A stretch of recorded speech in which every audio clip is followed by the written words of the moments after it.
Bonjour à toutes, bonjour à tous, bienvenue dans ce nouveau Facebook Live série de Télérama. On va être ensemble comme d'habitude pour 30-40 minutes maximum si vous êtes bavard pour discuter d'une série qui, je pense, va vous faire bavarder.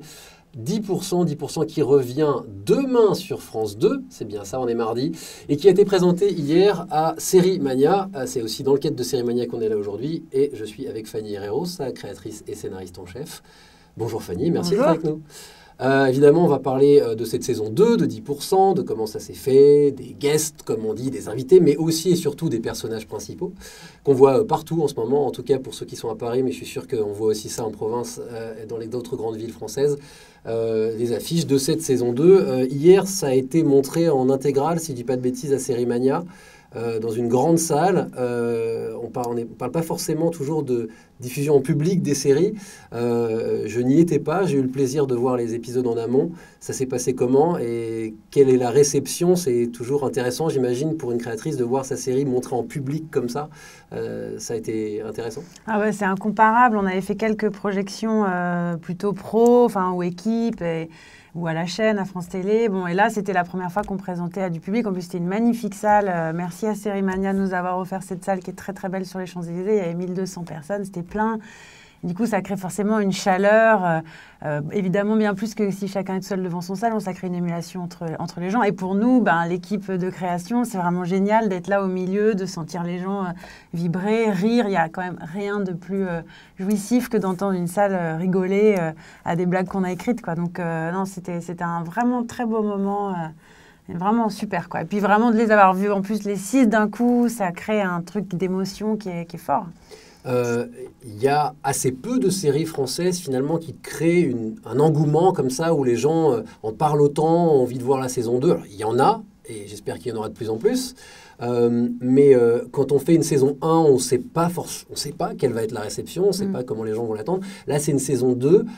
Est-ce que vous avez conscience d'une forme de pression du public qui est en attente, qui veut quelque chose? Comment ça s'est passé entre la saison 1 et la saison 2 pour gérer, si j'ose dire, l'attente du public?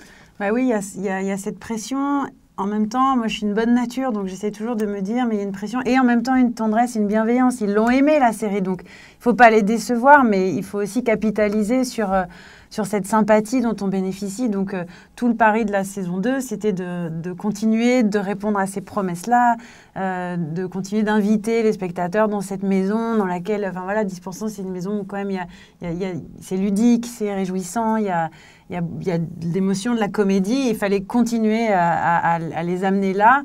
En même temps, l'idée, c'était aussi de pousser nos personnages récurrents encore plus loin, d'inventer des situations encore plus folles, et puis aussi de travailler sur les intrigues guests, je pense, de façon un petit peu plus profonde, peut-être.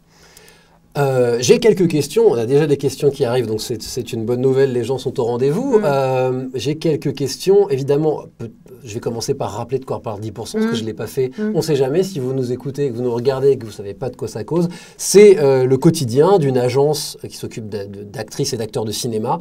Ils sont à Paris. Ils s'occupent parfois, d'ailleurs, ils se déplacent, de guests qui sont joués par des personnalités du monde du cinéma.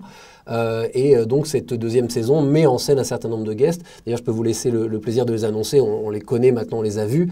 Isabelle Adjani. Alors, on a dans le premier épisode, c'est Virginie Efira et Ramzy qui jouent un couple de fiction. L'épisode 2, c'est Fabrice Lucchini. L'épisode 3, c'est Norman Tavo, youtubeur. L'épisode 4, Isabelle Adjani. Épisode 5, Guy Marchand. Et on finit avec l'épisode 6, c'est Juliette Binoche. Alors, je vais poser quelques questions, mais c'est déjà la vanne donc voilà, je vais pas truster la parole. Quelle était l'ambition? C'est la grande question de cette saison 2. De mon point de vue critique, ça semble assez évident qu'on se concentre plus encore sur la première que sur la première, sur les agents et sur leurs assistants qui gagnent en importance. C'est un pari peut-être risqué, mais en tout cas, les invités, les célébrités ne sont pas les vedettes de la série. Ils sont là pour porter un récit, c'est bien ça? C'est ça, et en même temps, il faut les séduire suffisamment pour qu'ils aient envie de venir jouer. C'est important aussi pour eux qu'il y ait toujours 2-3 belles scènes, que ce soit... Et c'est des gens qui viennent peu à la télévision, donc l'idée, c'est pas non plus de les utiliser comme des faire-valoir. Ce serait trop renverser l'ordre des choses. Donc c'est la télévision qui regarde le cinéma, cette série, mais c'est aussi la télévision qui témoigne tout son amour au cinéma. Donc on veut toujours que leur partition soit belle. Et après, oui, bien sûr, les vrais héros, c'est les agents. On peut dire les vraies stars, c'est les agents. Et c'est rien d'insultant pour nos autres stars qui viennent comme une sorte de petite jetée d'étoiles dans la série. Mais on voulait effectivement creuser les partitions de nos personnages récurrents. Et puis ce qui est génial en saison 2, c'est qu'on sait pour qui on écrit. On écrit pour ce casting-là, ces acteurs-là qu'on adore. Et il y a eu aussi des révélations dans la saison 1. La puissance comique de nos assistants, Laure Calamy, qui sont interprétés par Laure Calamy et Nicolas Maury. Stéphie Selma, qui étaient des personnages un petit peu plus secondaires, qui resteront toujours des personnages secondaires, mais qui ont gagné en importance, qui ont leurs propres enjeux. L'idée, c'était de déployer encore plus une force chorale du récit. Et j'espère qu'on y est arrivé. Alors, il y a Marie-Caroline qui demande une chose qui est plus une question à laquelle je peux presque répondre moi. Où revoir la saison 1 avant de voir la 2 si on l'a ratée? C'est vrai que c'est peut-être pas mal d'avoir vu la 1 quand même pour savoir un peu où sont les personnages. Il y a une édition DVD. Il y a une édition DVD, on est sur Netflix aussi. C'est vrai, donc, la saison 1 est sur Netflix. Voilà. Et puis France 2 va rediffuser la saison 1 en même temps que la 2, mais ça sera en deuxième partie de soirée. Donc pour les vrais aficionados... Entre Netflix et le DVD, ça semble déjà être des options tout à fait... valable. Et normalement, tout est fait pour que, au pire, si vous avez raté la saison 1, vous pouvez quand même attraper comprendre de quoi il retourne. Ouais. Une question de Simon. Comment choisissez-vous les guests? Ça, c'est une question. Et participent-ils à l'écriture de leur propre rôle? Alors, déjà, quand on écrit l'intrigue pour les guests, on essaie de choisir une bonne histoire avec un archétype d'acteur. On n'écrit pas immédiatement sur mesure en pensant vraiment à quelqu'un. Parce que là, il y aurait le risque que la personne en question ne soit pas disponible. Si la personne n'aime pas ou n'est pas disponible, on se retrouve, nous les auteurs, avec une énorme charge qui est de tout réécrire pour quelqu'un d'autre. Donc ça, on ne veut pas. Donc on essaye d'avoir des histoires solides et à partir de là, on a quand même toujours quelqu'un en tête, un acteur qui nous fait un peu plus fantasmer. Mais c'est comme au cinéma, on rêve toujours d'un acteur dans un rôle qu'on va voir en priorité. Et puis si on a la chance qu'ils nous disent oui, dans ce cas, on le fait rentrer dans la danse et on va faire tout un jeu d'aller-retour ensemble, c'est-à-dire qu'on va lire à la table avec cette personne et il ou elle peut intervenir, dire ça je le sens pas, ça je le dirai pas comme ça. Il faut pas qu'il touche à l'histoire ni au sujet parce que sinon autant qu'il le fasse pas si ça lui plaît pas. C'est parce qu'il y aura un risque peut-être qu'il aplanisse parce que le but c'est d'être un peu caustique quand même. Oui. Voilà. Mais donc il faut qu'il adhère quand même au départ à l'idée, au sujet de cette intrigue. Une fois que ça c'est fait, après dans le détail, on peut ciseler des dialogues, rajouter des éléments de biographie, s'amuser avec l'acteur ou l'actrice qui peut aussi rajouter des choses. Bon. Mais tout ça c'est vraiment en échange, en discussion les uns avec les autres. Et sur cette saison 2, sans entrer dans le détail, est-ce que plus que sur la 1, vous avez eu qui vous vouliez? Oui. Ah ben, c'est incontestable. Vraiment, la 1, c'était dur, quoi. C'était dur parce mais ça n'existait pas à 10%, donc il fallait montrer patte blanche. C'est des gens qui, encore une fois, qui viennent peu à la télé. Toujours une méfiance. Et même malgré Dominique Besnéard, malgré la présence de Clapiche... Dominique Besnéard qui est à l'origine de l'idée qui est le producteur. Exactement, et qui a été agent très longtemps, donc il y a un carnet d'adresses faramineux. Malgré ça, malgré toutes les amitiés qu'il a, c'était difficile de les faire venir, malgré, j'espère, la qualité des textes, malgré Cédric Clapiche qui était directeur artistique. Et alors justement, sur la qualité des textes, question très large de Thibaut, mais posons-la quand même. Comment trouvez-vous les bonnes répliques caustiques? Ces bonnes répliques caustiques d'ailleurs, comment une scénariste de comédie trouve les bonnes répliques? Parce que c'est vrai qu'une bonne histoire, à la limite, on peut dire ça serait intéressant. Mais les répliques, ça sort d'où? La grâce de Dieu. Non, c'est un travail en fait. C'est un travail, c'est une petite musique qu'on a dans la tête et les répliques, elles viennent pas toujours de moi. Hein. Il faut rappeler vraiment, j'ai une équipe formidable de 5 scénaristes qui collaborent avec moi et qui travaillent sur les dialogues. Après, c'est vrai que moi, je réinterviens beaucoup pour donner une cohérence à l'ensemble. Vous avez une writer's room, comme on dit en bon français, salle d'écriture. Exactement. Donc, à nous tous, on est quand même 6 auteurs et ces 6 cerveaux-là, ils arrivent toujours à proposer des choses surprenantes. Après, la bonne réplique, c'est aller chercher la phrase inattendue, la surprise, l'association de 2 images qui ne devraient pas aller bien ensemble. Bon, il y a des techniques, mais c'est aussi s'inspirer de ce qu'on entend autour de nous. Moi, j'aime beaucoup m'inspirer de comment parlent les gens autour de moi, de mes copains. Je fais quand même partie de ce milieu, moi, depuis 10 ans. Je suis scénariste pour la télévision, donc je connais beaucoup d'acteurs, de réalisateurs, de producteurs. Et j'aime bien écouter comment ils parlent et reprendre des expressions, fabriquer des expressions. Donc voilà. Une réflexion plutôt qu'une question de Lucas. Ça va vous mettre de bonne humeur. J'ai vu le premier épisode, toujours aussi drôle et fin. Efira et Ramsey, choix improbable mais excellent. Voilà, Lucas qui est très content. Qu'est-ce qu'on a? Victor, comment vivez-vous le fait qu'une série française diffusée sur le service public connaisse un tel succès? Est-ce que ça peut paraître étonnant? Il faut rappeler qu'au début, ça aurait pu être chez Canal+, ça n'a pas été le cas. Est-ce que ça a une particularité, le fait d'être sur France 2, d'être sur le service public? J'imagine que ça rend la série plus accessible, d'une part, mais peut-être que sous-entend Victor, c'est que c'est pas si commun qu'une série ait autant de succès sur le service public. C'est pas commun non plus que France 2 ait choisi de développer 10%. Donc là, évidemment, moi, je les remercie de tout cœur. Et je pense que le fait qu'on soit sur France 2, c'est ça aussi qui donne à 10% cette tonalité assez universelle, assez empathique, assez tendre, en fait. On n'est pas là pour faire une satire cruelle de ce milieu. Peut-être ça aurait été davantage le cas si on avait été sur Canal+. En l'occurrence, je pense que ça n'aurait pas été moi l'auteur principal. Je n'aurais pas pu l'écrire. Moi, je suis bien chez France 2 parce que justement, l'idée de toucher un public très large, ce n'est pas quelque chose à quoi je pense quand j'écris, mais finalement, ça me convient bien parce que je pense que je ne suis pas une auteure de la cruauté ou du cynisme. Je peux l'apprécier en tant que spectatrice, mais je ne sais pas bien écrire comme ça. En revanche, le rapport aux personnages, j'essaie toujours de creuser, de rentrer dans leur vie et de les rendre touchants malgré leurs pires défauts. Ça, j'aime ça. Et de ce point de vue-là, on est bien chez France 2. Et je pense qu'on est aussi bien chez France 2 parce que l'air de rien, c'est une série qui parle, encore une fois, du rapport au cinéma, mais du coup, plus largement à la culture. C'est une série de service public. C'est une série qui nous parle de tous ces acteurs qu'on connaît bien, qui nous accompagnent dans nos vies, dans notre pensée, en fait. Et pour moi, ça, c'est une vraie série de service public. Est-ce que la bienveillance, j'utilise ce mot-là, est-ce que faire une série bienveillante, plutôt lumineuse et positive, ça ne limite pas la possibilité d'être critique? Ou est-ce qu'au contraire, on peut être critique et dire des choses politiques en étant bienveillant et plutôt lumineux? Je pose la question parce qu'il est question de certaines problématiques politiques dans cette saison 2. Moi, je suis sûre qu'on peut toujours l'être, quel que soit le ton choisi. Ça ne donnera juste pas la même impression. C'est une affaire de traitement, mais bien sûr qu'on l'est. En fait, bien sûr que 10% est traversé d'énormément de questions politiques, qu'elles soient de l'ordre des mœurs, de la place des femmes dans le cinéma, comme c'est le cas dans l'épisode 6, de plein de choses, du rapport à l'argent, l'argent versus la création. Donc, il y a, je pense, plein de choses qui transpirent, parfois même malgré nous. En fait, il y a des thèmes qu'on choisit, puis d'autres qu'on ne choisit pas. C'est juste la façon qu'on a de les raconter. En fait, de toute façon, je pense que toute série est politique. Mais celle-là, on essaye d'y insuffler, oui, bien sûr, des choses. Et le traitement qu'on choisit, il est celui de la comédie, mais ça n'empêche rien. Une question de Morgane qui est tombée assez vite dans cette discussion, mais que j'attendais de pouvoir placer, parce qu'on parlait un petit peu du rapport aux chaînes et à ces choses-là. C'est Morgane qui demande comment passe-t-on de scénariste amateur à créatrice de séries dans un pays qui produit très peu de séries comme la France? Alors, de là à refaire tout votre CV, peut-être pas, mais en gros, peut-être que Morgane est scénariste amateur et veut devenir professionnel.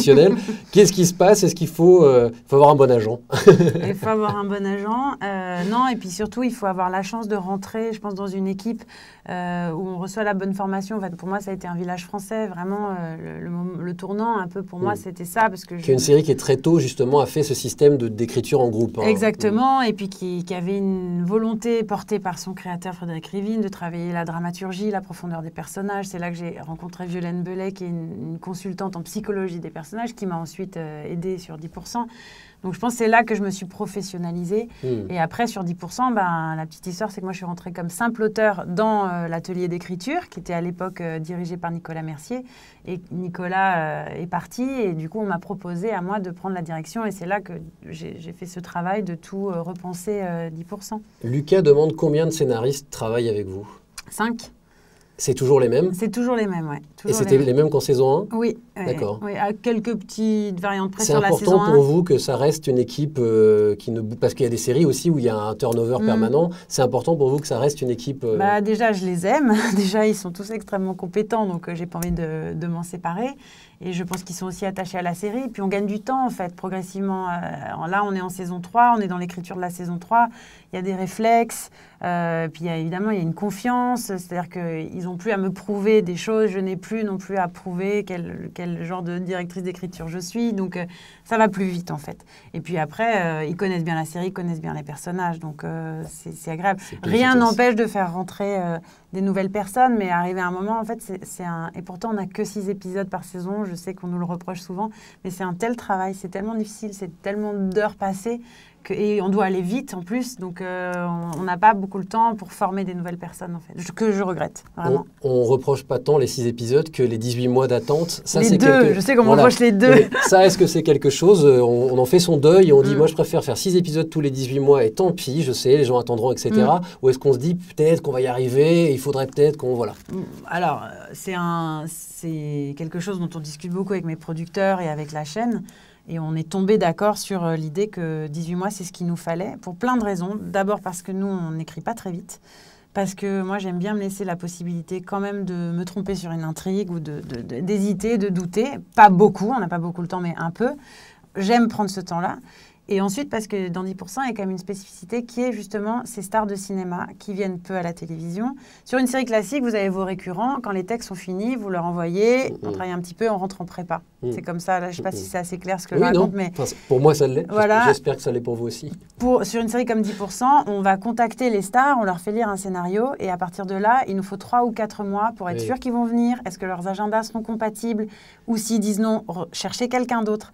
Et ces 4 mois-là, ils sont incompressibles pour nous. Et ils sont différents de toutes les autres séries. Donc, de 1 an à 18 mois, vous voyez, c'est là un peu que ça fait la différence. J'allais justement demander quel pourcentage du temps de travail prennent les guests comparativement au pourcentage du temps de parole à l'image. J'imagine que ça demande plus de travail que ça ne prend de place. Alors, ça dépend vraiment des personnalités. Il y en a qui sont plus souples, plus fluides, qui adhèrent immédiatement. Enfin, l'adhésion, elle est là, mais il y en a qui sont plus tatillons, qui sont plus en réserve, qui sont plus méfiants aussi, avec qui il faut faire tout un travail pour gagner leur confiance.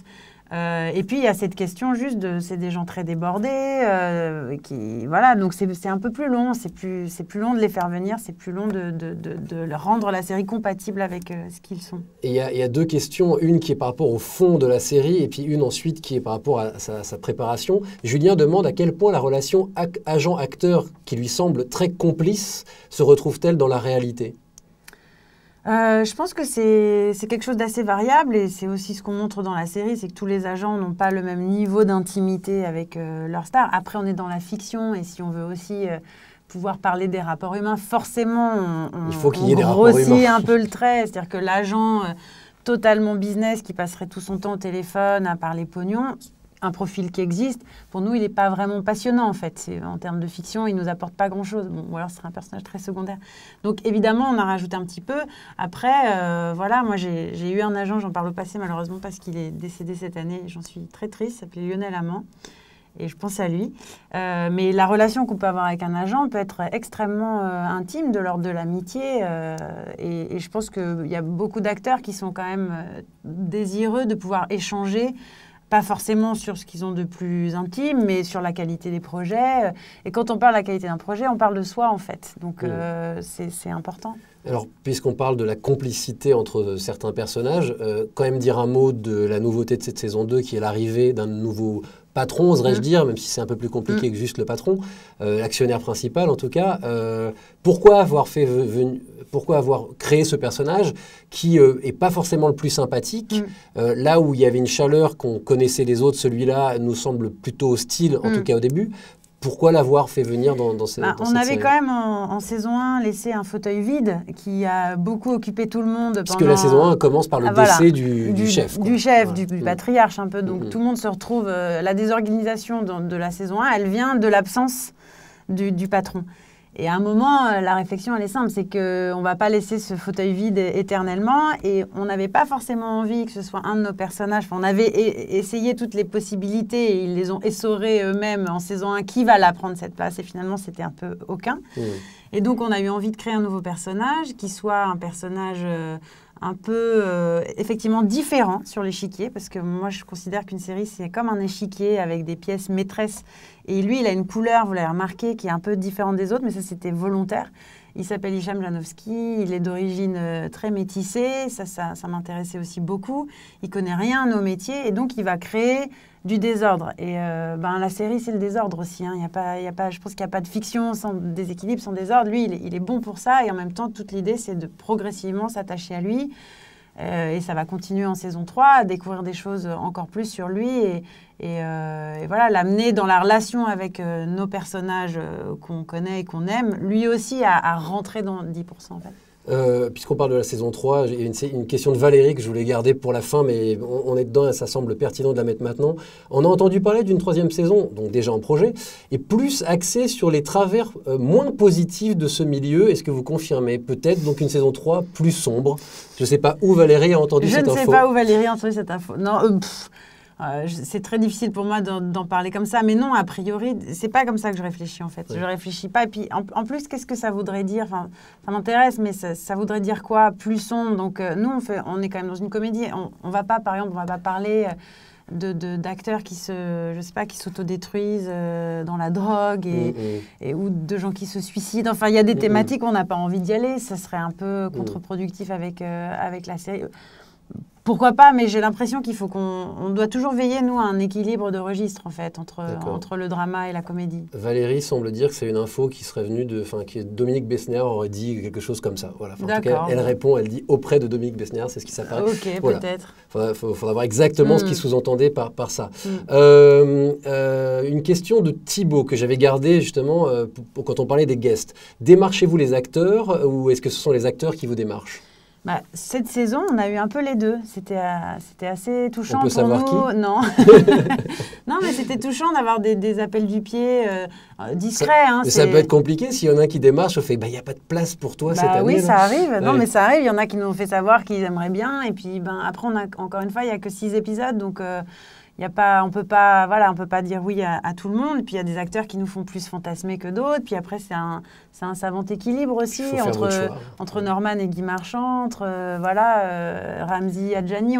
Il y a une volonté de toucher des publics très divers. C'est une volonté ou c'est une contrainte? C'est pas une volonté de toucher les publics très divers. C'est une volonté de raconter une vision du métier, une vision des problématiques d'acteurs ample, en fait, large. Donc il faut qu'il y ait des âges différents. Il faut qu'il y ait un tout jeune gars comme Norman. Il faut qu'il y ait quelqu'un de plus âgé comme Guy Marchand parce qu'ils vont porter des émotions différentes.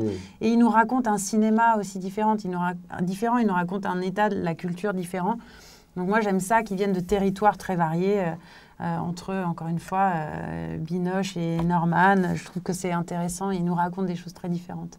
C'est là, on la glisse là, puisqu'on parle des acteurs que vous voulez voir ou pas. Il y a Fred qui, depuis tout à l'heure, veut savoir si on va voir Deneuve et Huppert en guest. Il y aurait une possibilité? Moi, j'adorerais.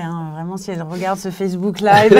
Elle regarde tous les Facebook Live Télérama, c'est bien connu. Non, alors Catherine Deneuve a fait savoir quand même qu'elle ne voulait pas jouer son propre rôle. Donc, quelle que soit la vie qu'elle a sur la série, au-delà même de l'histoire qu'on pourrait lui proposer de jouer, elle ne veut pas jouer son propre rôle. Huppert, je pense qu'elle est plus ouverte. Elle a fait savoir qu'elle aimait bien la série. Après, c'est quelqu'un qui est extrêmement débordé, qui travaille énormément. Donc, c'est difficile de trouver de la place dans son emploi du temps pour venir faire 10%. Vous allez peut-être être confronté, vous aussi, avec vos acteurs principaux à cette problématique-là, parce qu'il y a d'autres séries, on pense à Sherlock en Angleterre, où les acteurs sont passés du niveau de connu à célébrité grâce à la série. On voit Camille Cotin vraiment très présente en ce moment au cinéma. Ça risque d'arriver, tant mieux pour eux, à d'autres de vos comédiens. Est-ce que pour le moment, tout se passe bien? Vous avez l'impression que leur priorité, c'est la série? Ou est-ce que ça peut vous poser des problèmes? C'est compliqué, mais c'est normal. Mais la série leur apporte des choses. Donc forcément, ils sont attirés par d'autres propositions, bien sûr. Et en même temps, ils savent tous aussi ce qu'ils doivent à la série. Mais après, moi, j'adore ça. Je trouve ça génial. Et tant mieux si on les voit ailleurs et qu'ils se déploient. Ils ne pourront pas revenir dans leur propre rôle dans les saisons futures. Ça serait très méta. Ça serait intéressant. Oui, ça serait intéressant. Non, après, la vérité, c'est que c'est difficile parce que comme c'est très choral en plus, ils ont tous pas mal de jours de tournage. Et donc, le premier assistant qui fait le plan de travail, ça arrache les cheveux en prépa chaque année parce qu'ils sont de plus en plus demandés. Ils jouent au théâtre, ils jouent au cinéma. Donc, pour avoir tout le monde dans un plan de travail rationnel, c'est très difficile. Il y a une question de Morgane qui est un peu technique, donc je ne sais pas si on a la réponse. Pensez-vous que l'on soit au maximum de nos capacités de production de séries en France? Alors, on n'est pas producteur autour de cette table, mais en gros, Morgane doit sous-entendre qu'il n'y a pas assez de séries à la télé française. Bon, vous avez assez de travail pour vous, ça devrait... Ouais, non, c'est difficile pour moi de parler de ça. Après, il veut peut-être dire qu'il n'y a pas assez de très bonnes séries. Peut-être j'entends ça aussi. Et la vérité, c'est qu'on a peu de guichets en France. La spécificité française, c'est que... Il y a peu de diffuseurs. Il y a peu de diffuseurs, ce qu'on appelle, nous, les guichets. Donc, ce qui devrait faire bouger les choses, et tant mieux. Nous, les auteurs, on est très contents de ça. C'est qu'il y ait Netflix, c'est qu'il y ait Amazon, c'est qu'il y ait voilà, des nouveaux endroits où on peut proposer des projets. Parce qu'à partir du moment où on peut proposer plus de projets, forcément, la qualité devrait augmenter. On parlait tout à l'heure, sans en dévoiler les détails de cet épisode qui parle de la place des actrices dans le business, donc des femmes dans le business. Vous êtes une créatrice, une scénariste. Votre héroïne, alors même si les personnages principaux sont assez à égalité, mais Camille Cotin a tendance à sortir comme un peu le personnage porteur de la série. Et je crois avoir lu chez certains de nos confrères que vous revendiquiez un esprit féministe dans cette série-là. Est-ce qu'on peut en parler? Quel esprit féministe? En fait, je ne dis pas que 10% est féministe. Moi, je ne le dis pas comme ça. Ce n'est pas à moi de le dire. Je dis juste que moi, je le suis. Donc, en tant qu'auteur, moi, je suis extrêmement sensible. Et depuis 10 ans que j'écris à la télévision, je suis très, très sensible à la représentation des personnages féminins et des personnages masculins, en fait. C'est pas parce qu'on a une pensée féministe qu'on ne regarde que les femmes. L'intérêt, c'est justement l'équilibre et l'égalité. Et donc, j'ai pu observer, mais ce n'est pas que moi, j'ai lu aussi beaucoup de choses là-dessus, sur des grandes différences globales. On est en France. En France, on a un cinéma d'auteur qui permet une expression plus variée de points de vue, mais quand même globalement, et particulièrement aux États-Unis, mais même à la télé française, il y a encore l'idée que des personnages féminins sont souvent moins bien servis, moins bien développés, moins drôles, souvent sont des faire-valoir des personnages masculins, ont moins de lignes de dialogue. Après, c'est tout bête, mais il y a des gens qui ont fait les comptes, hein, donc ça se voit. Elles ont souvent 15 ans de moins que leurs partenaires masculins. Elles ont souvent entre 25 et 45 ans. Avant ça ou après ça, il n'y a plus vraiment de femmes qui existent. Donc, tout ça, c'est des choses, moi, qui me travaillent énormément, qui m'habitent. Et donc, j'ai envie d'en 10%, sans en faire un étendard. C'est pas ça. C'est pas une série féministe comme peut-être Girls peut l'être ou comme Orange is the New Black, qui sont vraiment des séries qui portent ça, parce qu'il n'y a que des femmes et on parle que de ça. Nous, c'est pas ça. C'est plus multiple, c'est plus ample. Mais c'est important pour moi de pouvoir... montrer la jeune Sophia en casting et parler de ce genre de thématique où elle doit jouer le rôle d'une jeune femme beaucoup, beaucoup plus jeune que son partenaire masculin, et elle le dit. C'est important pour moi qu'il y ait une héroïne lesbienne. C'est important pour moi qu'on ait un épisode où Arlette Azémar, qui est la doyenne des agents, opère une séduction assez rock'n'roll à l'âge qu'elle a. Moi, je trouve ça hyper beau. Que Juliette Binoche puisse parler de la place des femmes au cinéma. En fait, c'est plein de petites choses. Ça ne fait pas la série, mais ça traverse la série. Est-ce que ça se passe aussi dans sa conception? C'est-à-dire, on parlait de la salle d'écriture. Est-ce que ça veut dire qu'il y a une parité, une forme de parité qui est recherchée? En l'occurrence, sur 10%, mais ce n'est pas volontaire. Il y a plus d'auteurs filles femmes que hommes. Il n'y a qu'un seul homme pour 5 femmes, si je me compte dedans. C'est pas un choix, j'ai pas choisi comme ça, c'est juste que c'était les auteurs qui me semblaient les plus compétents pour venir sur la série.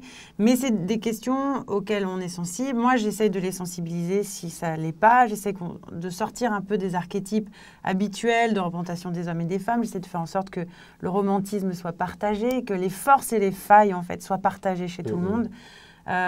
J'essaie de faire en sorte que l'humour soit partagé entre les hommes et les femmes, qu'il puisse y avoir du comique burlesque avec le corps des femmes. C'est le cas avec Laure Calamy, qui est une actrice incroyable, qui fait des choses avec son corps complètement dingue, qui joue le personnage de Noémie. Et en fait, c'est ça qui traverse la série. C'est important que qu'un mari et une femme aient le même âge. Enfin, c'est juste un prisme. Et il n'est pas unique, mais il est là. On parlait de Girls, vous glissiez Girls et Orange is the New Black, et justement, Thomas demande quelles sont vos séries étrangères préférées. Alors moi, j'ai des références de séries qui sont un peu vieilles, je m'en excuse, mais parce que je regarde de moins en moins de séries, je suis tellement immergée dans mon travail que regarder des séries aujourd'hui, c'est un peu comme travailler, donc parfois je préfère décrocher. Et puis il y a tellement de choses qui se font, je suis toujours en retard, mais mes vraies séries fondatrices, si c'est ça la question, c'est les séries du tournant des années 2000-2010 en fait, donc c'est un peu ancien. Mais ça va être The West Wing, vraiment. À la Maison-Blanche. À la Maison-Blanche, Sex and the City, et puis la grande Friday Night Lights. Et on arrive à s'en servir de ces influences-là. Alors le walk and talk, la fameuse technique qui consiste à filmer les comédiens marchant et récitant leur dialogue, on le voit dans 10%. Mais par exemple, Friday Night Lights, en cherchant, on trouve du Friday Night Lights dans 10%? Ça, moi, je ne peux pas le dire, mais c'est une série qui m'a tellement marquée que je redécouvre en plus aujourd'hui, parce que j'ai un fils qui a 11 ans et je lui fais découvrir en ce moment Friday Night Lights, et c'est tellement beau de voir ça avec lui, de l'ouvrir à ses émotions humaines, universelles, tellement profondes et simples à la fois. Donc, moi, ça m'a énormément marqué, mais disons, c'est l'art de partir de situations assez simples où, justement, on n'engage pas la vie et la mort, où il n'est pas à faire de tension comme dans d'autres séries où, voilà, vraiment, on se demande ce qui va arriver au personnage parce que leur intégrité physique est engagée. Nous, c'est pas du tout ça. Il n'y a pas de suspense, il n'y a pas de polar, il n'y a pas de vie et de mort, mais il y a juste des sentiments, en fait, et des relations. Et ça, je pense que Friday Night Lights, ça m'a marqué pour ça, pour l'art de travailler en finesse ces situations-là. Isabelle ne pose pas de questions. Elle dit tout simplement bravo et merci pour la série. Et aussi merci pour ses rôles de femme. Et je laisserai Lucas poser la dernière question. Lucas qui demande un film grand écran, 10% est-il envisageable? Alors évidemment, ça serait la boucle bouclée, il y aurait quelque chose comme ça. Même si c'est toujours un débat, faut-il faire sortir du poste la série télé ou doit-elle y rester d'une sorte... C'est une réflexion que vous avez eue ou alors... D'ailleurs, je vais rajouter à Lucas, oui, mais au bout de combien de saisons? Non, mais c'est drôle, on m'a souvent posé la question, récemment, il y a des gens qui m'ont dit ça. J'ai absolument pas la réponse et j'y ai peu réfléchi, mais là, juste en vous répondant, j'ai l'impression que oui, 10% c'est la télé qui regarde le cinéma et on est bien à cet endroit. Et moi, j'ai pas fait 10 ans de télé pour continuer d'envisager le cinéma comme une sorte de Graal, comme si la télé n'était qu'un marchepied vers le cinéma. Pour moi, maintenant, c'est deux arts qui se côtoient. On n'est peut-être pas encore au niveau des grandes séries américaines, mais on essaye. En tout cas, la télévision a pris une place, la série télé a pris une place culturellement qui est belle et qu'il faut assumer et qu'il faut continuer d'entretenir. Et je crois que c'est pas vous qui me contredirez, Pierre. Non. Il faudrait pas faire comme Entourage, qui est une série qu'on a pu comparer à 10% et qui est allée au cinéma. Oui, ou Sex and the City. Pour moi, c'était raté. Oui. Pour moi, Sex and the City, c'était ces petits 26 minutes savoureux qui s'arrêtent jamais. En fait, ce qui est beau dans une série, c'est que ça s'arrête pas, c'est que c'est hyper choral. Et si on passe au cinéma, soudain, on va être dans un peu une autre grammaire. Ou alors, du coup, on va adapter la série au cinéma. Et ça fera un long épisode. Un long épisode, je sais pas. J'ai l'impression que c'est pas pour nous, en fait. Merci beaucoup Fanny Herrero. On rappelle la diff de 10%. La diffusion, c'est demain mercredi. On sera le 19 avril, demain sur France 2. À 21h sur France 2, en prime time comme on dit. Donc 10% qui a été montré hier dans le cadre de Sérimania, puisqu'on est aussi ici dans le cadre de Sérimania, dont Télérama est partenaire. Encore merci Fanny. Merci beaucoup.